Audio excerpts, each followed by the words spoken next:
Bienvenidas y bienvenidos a un nuevo Kamikaze más. En esta ocasión tenemos el número 9 y el día de hoy me acompaña una invitada muy especial que ya ha sido parte de Editorial Camite desde hace mucho tiempo. Por favor, Eli Galván, preséntate, por favor, te tenemos aquí de nuevo. Ay, pues muchas gracias por esa cálida introducción, Cari. Pues para mí es un honor estar otra vez aquí en Camite. Justamente yo soy Elisa Galván, Eli Galvar, en el medio artístico. Soy ilustradora, diseñadora de personajes y autora de cómic independiente. Soy la autora de Hipocrónicas y de La Bruma. Y he trabajado como ilustradora profesional para editoriales como Cambridge University Press, Pearson, Richmond, entre otras. Y también he fungido como diseñadora de personajes para Anima Studios y Netflix. Una trayectoria muy larga, ya que no pones a ver así, porque, digo, para ser ya creadora de personajes en Netflix, en una serie que es Las Leyendas, ¿no? Que sí es reconocida ya de hace tanto tiempo, sí es algo muy admirable, la verdad. Como yo que me gusta ilustrar y todo esto, es muy bonito ver que alguien sí puede lograr ese sueño, sí se puede lograr, sí es alcanzable. Sí, pues es que ya que te metes poco a poco en el medio y vas entablando relaciones con personas que ya están ahí, que han tenido años de trayectoria, pues vas aprendiendo y conforme eres más constante, pues puedes llegar ahí, ¿no? Sí es de generar una trayectoria detrás, pero sí es muy aleccionador cuando ya estás Sí, adentro, pues pues son aprendes de años y todo. años de esfuerzo, ¿no? Sí. Básicamente. Y cuéntanos, ya que estamos hablando y tocando este punto de creación de personajes, de la ilustración, ¿cuál es el proceso creativo que sigues? Esta parte de investigación, observación, ya ves que pues tienes que estar viendo tú tu propio método Ujú. para ver cómo tú hacer esto de la Ajá. ilustración, tus personajes, todo. Ay, es que es un proceso muy fascinante Ujú. y es como tener un diálogo con mis personajes desde antes de dibujarlos. O sea, de escribir la historia, o sea, como de qué va en sí, y ya después hacer como un perfil escrito de su edad, qué le interesa, su ocupación, en dónde vive, con quiénes convive, cuál fue su infancia, cuál fue su adolescencia, como para hacerle un montón de preguntas para que no haya alguna inconsistencia más adelante en la historia y que digas, ese personaje como que ya perdió su arco, ¿no? De personaje o no actuaría de esta forma. Y pues incluso, incluso cuando yo hago mis propias historias, en la ducha empiezo como a ponerme en el papel de los personajes y empiezo a platicar como ellos. O sea, no sé si es algo que alguien más haga, pero sí Sí es me algo que me, identifico. ajá, es algo que me gusta hacer. Y sí, por ejemplo, en animación sí tiene mucho que ver la actuación, ¿no? O sea, tienes que hacer un pitch. Los directores de episodio tienen que actuar sus escenas y que se sepa de qué personaje están interpretando. Y es algo que aprendí mucho de ese medio, o sea, aprender a meterte en la piel de tu personaje prácticamente. Sí, y cuando dices, ay, pues yo me pongo a hacer mis diálogos con mis personajes en la mente, Sí. creo que es algo que de repente te quedas así como de, ay, ¿qué diría? Y ahí te puedes hacer toda una historia chiquita en mente para más o menos tener como esa conversación contigo y el personaje. Y Ujú. te quedas, no, no, eso no diría. ¿Cómo lo diría? Ajá, Sí. sí, exactamente, ¿no? O sea, es como cuando lees los cómics de tus sagas Ujú, favoritas, incluso le pones un tono a la voz ujú, de esos personajes y piensas, no sé, este personaje quiero que le interprete tal actor ujú. o tal persona. Y pues es ese proceso, ¿no? El que es mágico para mí y ya después que tengo esa personalidad empiezo a esbozarlos, ¿no? Puede ser que sí me esté basando de actores o de personas en la vida real, pero al final va a ser un personaje único al final de cuentas. Sí, entonces Ujú. esta parte en la que tú empiezas a tener diálogos con tus personajes, crearles su propia historia, su propio forma de ser, de pensar, lo disfrutas por lo que veo, o sea, te dan un brillo en los ojos que se ve que disfrutas tú tener esta parte en la que empiezas a darle identidad a esos personajes de tus historias o a los que vas a crearles desde cero, casi casi. O sea, es Ujú. crear desde cero a una persona nueva, que tal Sí. vez no va a estar en la vida real, pero sí le tienes que dar, pues, algún sentimiento para que las personas se identifiquen cuando lean tus historias, tus historietas, o sea, sí es un proceso como que yo siento que realmente lo tienes bien manejado porque sí lo reflejas. Muchas gracias. Sí, pues siempre con un proyecto nuevo me pongo retos, ¿no? De que qué es lo que no he hecho antes y qué es lo que puedo mejorar en este nuevo proyecto. Y lo que más me encanta es cuando ya ese proyecto está en su medio salvaje, ¿no? O sea, como que todo el mundo lo está leyendo y me dicen qué es lo que les parece, qué es lo que no tanto. Y es un aprendizaje justamente hacer cada obra y ubicar de qué otra forma puedes resolver tus arcos de historia o tus personajes en sí. Sí, porque conocer, bueno, primero empecé con La Bruma, pero también esta parte me puse a leer Hipocrónicas y pues de cierta manera te identificas. Porque es como de, ay, yo también de repente digo, ay, no quiero salir al mundo exterior y si me pasa. O sea, como de que, te digo, esta parte en la que tú tienes que identificarte de alguna manera con ciertos aspectos, no todos lo pueden lograr. Y no todos tienen como esta facilidad en hacer que los personajes sean humanos. O sea, sean como más reales. Y la verdad, sí es algo que te pregunto porque ya por lo que veo tú les creas ya literalmente su propio mundito para que así tengan todos los aspectos cubiertos. Sí, bueno, por ejemplo en Hipocrónicas ya lo veo como de forma más autocrítica, ¿no? En el buen sentido de que si bien, o sea, quise retratar este personaje complejo que siempre está estresada, o sea, por salir al mundo, como tú dices, por una condición psicológica y médica, ¿no? O sea que cuando estaba haciendo ese proyecto me puse a investigar y resulta que como una tercera parte de toda la población del mundo es hipocondriaco en algún punto en su vida. Y pues yo también me vi en esa situación, ¿no? Y dije, ¿por qué no se está contando algo así, no? O sea, de que justo una gran parte de la población está pasando por estas situaciones tan incómodas y no saben cómo expresárselo a otras personas y que lo entiendan. Y también me pongo a pensar que algunos diálogos como que todavía se sienten acartonados, pero ya de eso aprendí a, pues en La Bruma, ¿no? A que se tenga una narrativa más fluida, que no se sienta forzado, que todo es una acción y reacción a lo que está sucediendo. Sí, ya hablando de esto, de que, pues, a comparación de Hipocrónicas, La Bruma ya es algo totalmente diferente. También el estilo de dibujo es totalmente, pues, son dos extremos, dos totalmente. polos. Entonces, tanto una es la técnica digital en Hipocrónicas, que de hecho, antes del podcast me comentabas que te tardaste mucho tiempo en hacerlo y se nota el cambio, a La Bruma, que es todo acuarela, todo capas, velaturas en las pinceladas. Cuéntame, ¿por qué este cambio? ¿Lo disfrutaste más de hacerlo en acuarela? Sí, pues fíjate que La Bruma la comencé con un apoyo del FONCA en ese entonces. Ahora se le llama Sistema de Apoyos a Coinversiones y Proyectos Culturales. Y fue dentro del programa Jóvenes Creadores y ya después Fomento a Coinversiones y Proyectos Culturales.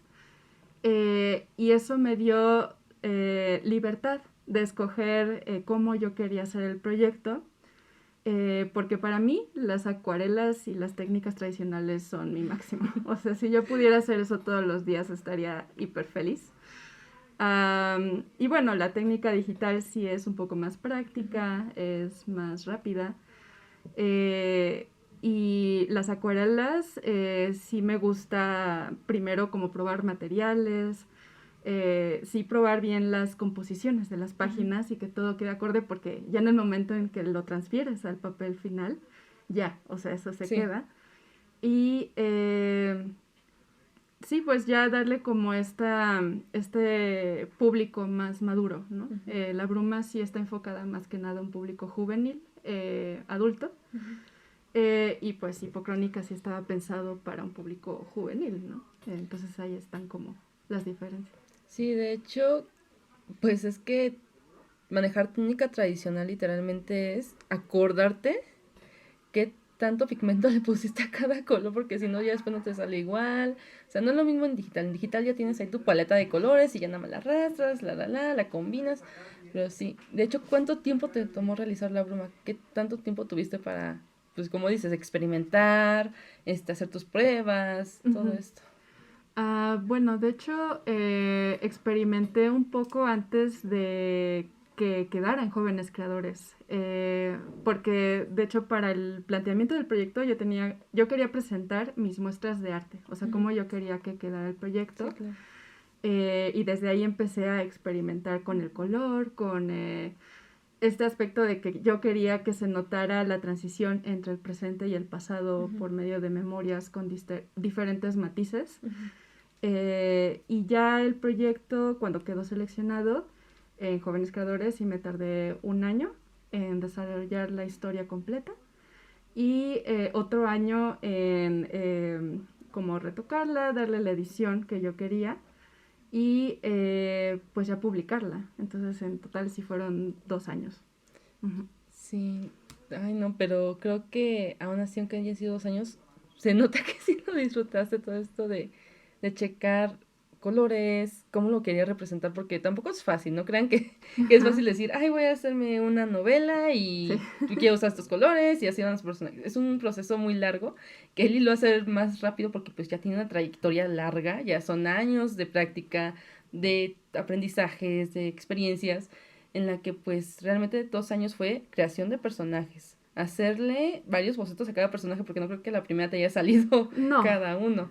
no, pues Es, sí, justamente el desarrollo del personaje principal fue el que más me llevó tiempo. Eh, Porque, pues, lo importante de hacer diseño de personajes es no casarse con sí. la primera idea, porque claro, o sea, son tus creaciones, les tomas cariño, pero tienes que aceptar que quizá ese primer esbozo no va a ser el final, Uh-huh. por un buen motivo, ¿no? O sea, de que el personaje se está comunicando contigo, o sea, como que tienes que identificar que esta historia la va a llevar ese protagonista y tiene que, o sea, su aspecto tiene que representar lo que está pasando y pues todas sus vivencias. Entonces, por eso tuvo una gran evolución ese personaje. Sí, no, y me imagino cuánto te has de haber tardado porque, como dices, no hay que casarse. Mucha gente dice, es que es mi primer diseño, me gustó cómo quedó y ya. Pero a veces a lo mejor la personalidad no refleja en el diseño Exactamente. del personaje. Uh-huh. Entonces tienes que irle cambiando, agregando características, no sé, muchas cosas. Es realmente un proceso bastante largo. Uh-huh. Y para que tú lo hayas podido ya hacer en esta novela que realmente visualmente es muy bonita. Cuando yo la vi, cuando la trajeron aquí a la editorial, me le quedé viendo mucho tiempo porque realmente, o sea, toda esta técnica de acuarelas, de los colores, o sea, hasta los detalles de las caras que sí reflejas felicidad, tristeza, enojo, angustia, todo eso, realmente no, me quedé muy asombrada viendo esta edición. Ay, Fue muy muchas bonita. gracias. Y bueno, chicos, vamos a ir a una pausa. Ahorita seguimos platicando con Eli un poquito, ya más acerca de su obra La Bruma. Entonces, esperen un momento, ahorita volvemos. Si te está gustando, no olvides dejarnos un corazón y seguirnos para escuchar más episodios de tus títulos favoritos. Muy bien, continuamos aquí en este Kamicast con Elisa Galván y el día de hoy nos viene presentando y hablando de su obra La Bruma y hablando ya directamente de la obra ¿Por qué La Bruma? El título, más bien ¿cuántas veces tuviste que cambiar el título hasta que te quedara aceptable y por qué terminó siendo La Bruma? Ay, tiene un contexto un poquito largo, pero... Tú échale, aquí estamos, aquí. Sí, pues justamente cuando estaba pensando en que quería hacer este proyecto sobre una problemática social muy relevante, coincidió en que me fui de vacaciones con mi familia a Tuxpan, Veracruz, que es una locación que visitábamos bastante cuando era niña, porque ahí tengo familia, y fue el estar rodeada de estos parajes durante mayo, que es cuando está la temporada de lluvias, que hace calor y eh, está la humedad en su esplendor, que pues veía un montón de, pues de estos escenarios nostálgicos y que los rodeaba una brumosidad, ¿no? O sea, como esta neblina que se acerca y que te empieza a... Bueno, al menos a mí me empezó a evocar muchos recuerdos de mi infancia. Sí. Y ya en el camino de regreso a la ciudad, en la carretera, me tocó toparme... Bueno, nos tocó toparnos con una bruma así fulminante. O sea, no podías ver nada, absolutamente nada en el camino. Y eso despertó la chispa de la inspiración, de que, ¿qué tal que esto puede ser una metáfora para todos estos momentos donde no nos damos cuenta que lo que estamos haciendo y lo que hemos normalizado está afectando a otras personas? Uh-huh. Y si no vemos cómo salir de esa bruma social, no podemos cambiar y nos podemos quedar ahí en un ciclo que nunca nos va a dejar ver por no cuestionarnos cómo hemos pues estereotipado pues a los hombres y a las mujeres. Entonces de ahí nace esa idea del título. Sí, de hecho esta idea de que tienes así como todo esto tapándote la vista y que no puedes ver más allá de lo que tienes enfrente de ti, ¿no? Uh-huh. O sea, en la que no puedes ver lo que le haces a los demás, todo esto. Sí, fue muy... Bueno, creo que lo reflejas mucho. O sea, no es como que sea de, ay, no me imaginaba, porque sí lo reflejas bastante en este tipo de flashback de sus memorias de Nando, de cuando se acuerda de algo que hizo mal, siempre hay como esta nubecitas uh-huh. que lo rodean. Y de Ajá. hecho cambia también el tono de la historia, porque estamos en un azul a pasar a un naranja. Exacto.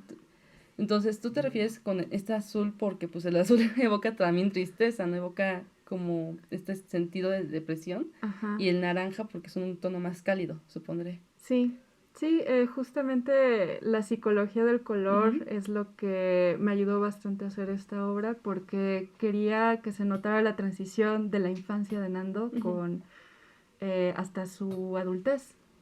Por ejemplo, el presente está representado con el color índigo, Uh-huh. el azul así como tú dices, ¿no? Nostálgico, Sí. que te genera tristeza.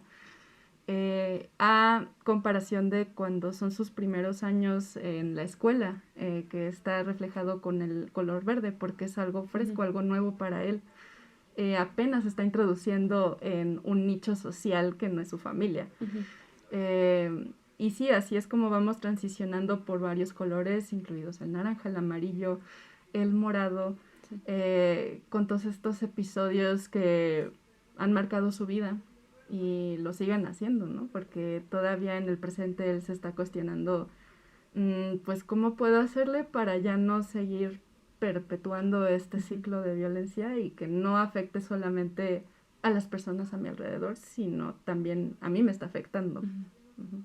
Sí, de hecho sí se siente esta lucha en la que Nando está como de, es que sé que está mal, pero también es algo que vi antes, pero también mi familia lo hacía, o mi papá, o mi mamá, y sí se siente como que este debate en el que no sabe qué hacer, así como de todo esto lo vivo en mi casa, y que de hecho te quería preguntar, o sea, los personajes que están aquí representándonos, no hablando del protagonista nada más, sino en todos en general, ¿en quién te basaste? ¿Hubo inspiración así de gente de tu entorno? Uh-huh. O sea, que te ayudó a poder representarlos en tu obra, porque si son personajes que tú dirías, fácilmente el papá de Nando puede ser a lo mejor mi tío, o, su hermana puede ser alguien que yo también puedo conocer. Uh-huh. Entonces sí son personajes que realmente tú identificas y que puedes crearle características con personas que tú conoces. Claro.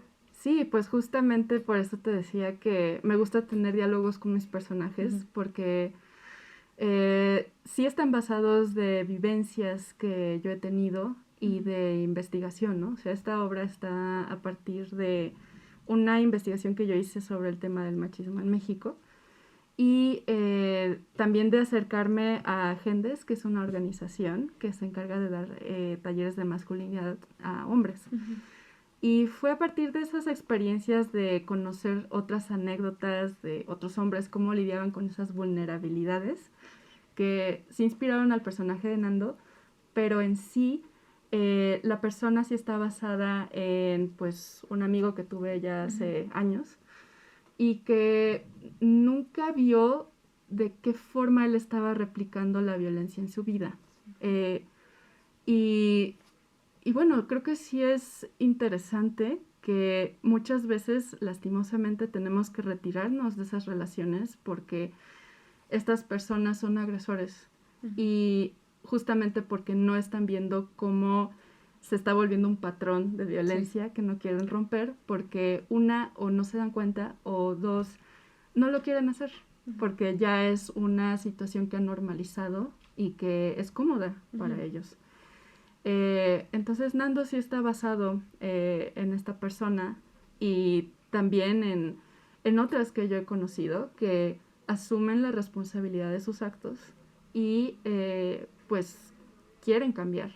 Y no es un camino fácil, o sea, eso lo vemos en la novela, porque incluso aunque los hombres quieren cambiar, también su entorno se resiste. Sí. Hay como cierta tensión a querer cambiar, pero pues de eso también trata. Sí, claro, no es como que sea de la noche a la mañana en la que ellos digan, sí estoy haciendo mal, voy a cambiar, porque hasta en su mismo entorno ya es normalizado, ya es como que hasta los cuestionan, ¿no? De, pues, ¿qué te importa? No, tú sigues haciéndolo total, aquí en todo lo hacemos. Sí, claro. Entonces, realmente tenemos que darnos cuenta que no es tan fácil el que ciertas actitudes se vayan, si es bueno, tienes que estarte cuestionando a cada rato, diciendo si estás bien, si estás mal.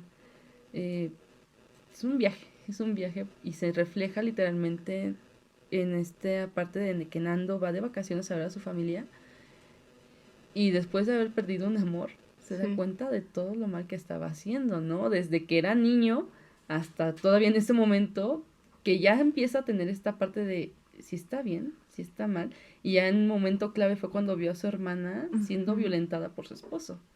Y que si es un punto en que tú te quedas así de, chin, qué feo que esté pasando esto. Y que también sientas el rencor que tiene su hermana porque en el pasado él decía, ay, pues X, o sea, sí, pues, sí, como si que... quieres estar ahí, pues adelante, es tu problema, ¿no? Yo, pues por mi lado, cada quien de su lado, tú te fuiste tantos años, la. Entonces sí se siente como hasta se siente presión en cómo todo se le va acumulando a Nando. Y ya, llega un punto en que todo tiene que explotar, o sea, literalmente todo tiene que caer, o sea, no va a haber tienes que tocar fondo, claro. para ya darte cuenta de tus acciones y empezar a hacer algo, empezar a hacer un cambio. Y como dices, en estas asociaciones Gendes, que es una de las que mencionas, es bueno que empiecen a hacer un cambio, es bueno que empiecen a hacer esta parte en la que los hombres se empiecen a expresar, empiecen a decir en un entorno seguro, en un lugar donde se sientan seguros y no juzgados por sus propios amigos, por su familia, por las cosas que ellos quieren hacer y las cosas que quieren cambiar también. Sí, exactamente. Y es algo que también he dialogado con Hugo Barbosa, con Jair Maldonado y Susana González, que pues fueron los que participaron en el epílogo de La Bruma, y que se crean estos códigos sociales entre hombres, donde ellos se sienten seguros en ese círculo para hablar de lo que los aqueja, lo que los acongoja.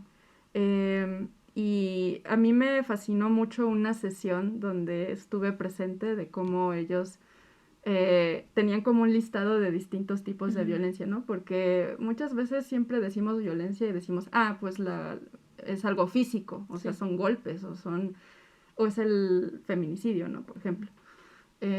Pero no vemos cuántos tipos de violencias hay que son las no visibles, como son la violencia verbal, la violencia psicológica, simbólica, patrimonial. Me podría seguir, ¿no? Sí, no, hay muchos. Pero justamente ellos empiezan a reconocer esos tipos de agresiones y entre ellos, o sea, se empiezan a contar las anécdotas que les pasaron en la semana. Y un caso en particular me llamó mucho la atención porque era un hombre que había agredido físicamente a su esposa y él decía que si ella no lo hubiera provocado, él no hubiera reaccionado así. Y uno de los hombres se paró y dijo, a ver, ¿sí te estás dando cuenta de lo que estás diciendo? O sea, ya le estás dando responsabilidades a alguien más de lo que tú mismo has creado, ¿no? De lo que tú mismo hiciste. Y era el asombro en su cara, ¿no? O sea, de que no se había dado cuenta hasta ese momento. O sea, que él no estaba asumiendo la responsabilidad de sus propias acciones. Entonces lo que yo quiero buscar con esta obra es que se empiecen a abrir sobre esas cosas que incomodan. No va a ser fácil Sí. confrontarse con cosas con las que estamos habituados, pero es necesario si queremos hacer un cambio de raíz en nuestro país. Sí, no. Te digo, son temas que hemos tenido ya años, o sea, son años y años en las que las familias han sido así, de que en generación se va pasando, pero siempre es bueno tener estos círculos de confianza entre, pues, ya sea hombres, mujeres, porque no quiere decir que nada más los hombres hagan violencia, ¿no? Claro. Todos Sí. ejercemos algún tipo de violencia, aquí no estamos diciendo que nada más los hombres, todo eso, pero sí es cierto que los hombres son los que menos expresan los sentimientos que tienen, o sea, y obras como La Brumba no nada más va dirigido para nosotras, va para todos, que quieran saber un poquito a lo mejor más del tema, porque sí hay una entrevista en la parte de atrás y números de ayuda, todo completo para que así puedan ustedes acercarse si quieren más información. Y Sí, pues pues justamente eso que dices de que no solamente los hombres ejercen violencia, claro, o sea, de hecho en esta obra se notan sí, varias, bueno, una figura en específico, ¿no? Que es sí, la madre de sí, Nando, doña que Gloria sí, fue que todo. pues ahí tiene misoginia internalizada que pues lamentablemente no va a ceder, o sea que ya es algo generacional en ella, que porque incluso cuando una de sus hijas la confronta sobre ello, no hay una asimilación de lo que ella está perpetuando. Hay que aprender a escuchar a los demás sobre pues nuestras vulnerabilidades y sobre las agresiones que quizá estamos ejerciendo sobre los demás. Y justamente hay un monólogo, ya ustedes lo leerán cuando tengan el libro, pero hay una confrontación entre Nando y una de sus hermanas, ¿no? Que de hecho ese personaje está muy inspirado en mi hermana, porque sí es una mujer de carácter fuerte y que pues yo admiro mucho su llama, ¿no? O sea, esta pasión, ¿no? Por querer establecer un punto y un argumento válido. Y es esta confrontación donde vemos la dinámica familiar que hay y que todavía incluso la hermana, ¿no? También está de cierta forma imponiendo su punto de vista sobre los demás y al ver que no hay esta flexibilidad en su familia, pues también tiene una parte ajena a ese círculo que debería ser íntimo, ¿no? Y donde podrías tú decir que la familia siempre te va a respaldar, pero pues bien sabemos que no siempre son los casos, lamentablemente. Sí, no. Ahorita las generaciones han ido cambiando, pero bien el libro refleja una parte que creo que a él y a mí nos tocó en su momento, ya porque tenemos un poquito más de años que algunos, pero esta parte en la que doña Gloria le dicen, deja de llorar porque eres un hombrecito, o sea, los hombres no lloran. Ajá. Entonces son frases en las que muchas de nosotros y muchos de nosotros hemos vivido y justamente por esto hemos reprimido cierta parte de las emociones y lo ponemos de una manera más agresivo o con nuestras parejas queremos ser más controladores o es que es un tema muy largo, o sea, ahorita nos queremos enfocar más hacia La Bruma como la novela, pero literalmente este tema ya es un tema de discusión que todo el mundo se debería de plantear porque ya son actitudes que si bien sabemos que las personas no las quieren hacer porque quieren, o sea, tienen un contrafondo, pero se puede ayudar a cambiar, se puede ayudar a apoyar, a decir, ¿sabes qué? Yo sé que estás mal, yo también espero que tú sepas que estás mal o que te estés dando cuenta. Vamos, te apoyo, te llevo a tal lugar, te llevo a agendas para que puedas pues apoyarte con demás personas, que sabes que no estás solo, que sabes que también hay más como tú y de alguna manera esté apoyado, cobijado y que puedas ir poco a poco cambiando esos patrones que tenemos desde la familia y mucho atrás. Sí, exactamente. Y sí, yo siempre digo que las personas no son ni buenas ni malas, o sea, siempre hay una gama de grises, por así decirlo, Sí. ¿no? Todos en algún momento hemos ejercido algún tipo de violencia o agresión, pero la diferencia que podemos realizar entre alguien que asume la responsabilidad y alguien que es un agresor es cortar con ese patrón de comportamiento y es como tú dices, cuestionarse todo el tiempo, ver cómo desentrañar ese machismo, esa misoginia que traes desde que naces. Y cómo has sido educada o educado o educade. Y sí, es una discusión que yo he tenido con amigos, con colegas infinitas veces. Unos sí están más inclinados en cambiar y de abrirse al diálogo y otros no tanto, porque justamente este sistema represivo es el que les beneficia más y no quieren cuestionarlo.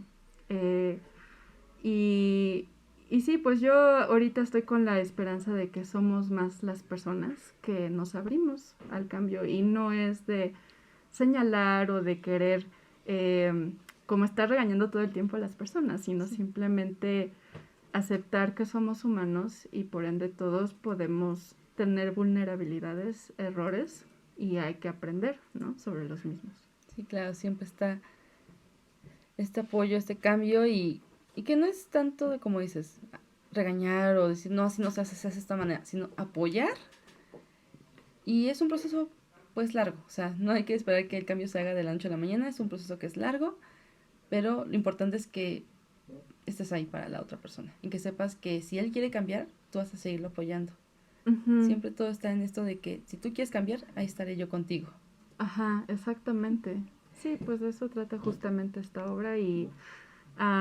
pues sí, en verdad, pues les invito a que la lean, en verdad reflexionen sobre ella. Y así como dice Celia Amorós, que estamos buscando equidad en nuestros derechos como ciudadanos, no como otra cosa, ¿no?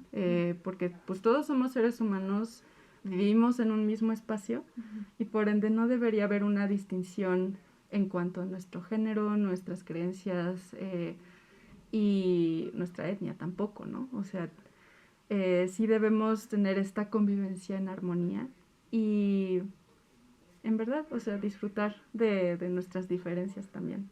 En serio, chicos, si tienen la oportunidad, en Camite tenemos La Bruma. Es una historia muy bonita que te hace reflexionar. El arte está muy bonito también. Bueno, como ilustradora se aprecia mucho esta técnica tradicional porque es muy bonita de ver, muy, muy bella.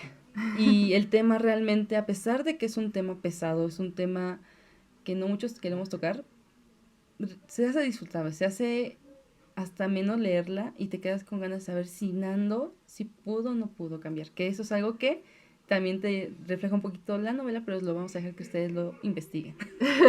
Sí, aquí nada de spoilers, sí, tienen que leerla. Sí, claro, hay que fomentar, como siempre, a los ilustradores mexicanos que un día me gustaría estar ahí también.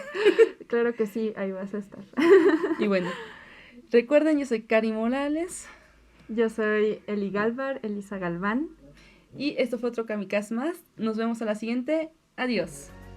Te agradecemos mucho que hayas escuchado. No olvides seguirnos en las redes sociales que estarán en la descripción de este programa para ver más contenido, así como promociones y noticias. Te esperamos en el siguiente episodio de Kamikaze.